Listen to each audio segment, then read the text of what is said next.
De petits jeux politiques au détriment de la vie d'êtres humains. Est-ce ce à quoi se livrent l'Italie, la France, Malte, le Panama ou d'autres?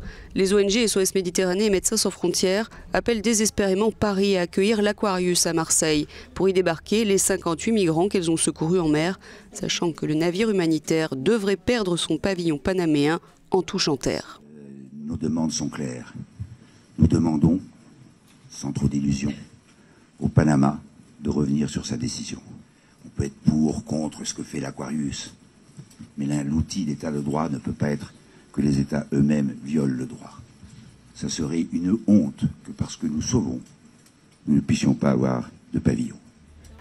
Or, le Panama affirme que l'Aquarius a menti sur sa mission, qu'officiellement il est enregistré comme navire spécial qui doit mener des enquêtes et travaux géotechniques. Ce non-respect des procédures juridiques internationales serait la raison officielle du retrait du pavillon panaméen après celui de Gibraltar.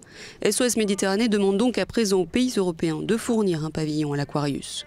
Pour l'heure, la France semble peu favorable à ce que l'Aquarius débarque ces 58 migrants secourus au large de la Libye dans le port de Marseille. Paris dit rechercher une solution européenne. Reste que Marseille est le port d'attache du navire. C'est aussi le siège des SOS Méditerranée. Et avec le risque de perdre le pavillon en touchant terre, il est crucial que l'Aquarius puisse atteindre Marseille pour pouvoir être repavillonné. Un combat qui s'annonce difficile pour SOS Méditerranée.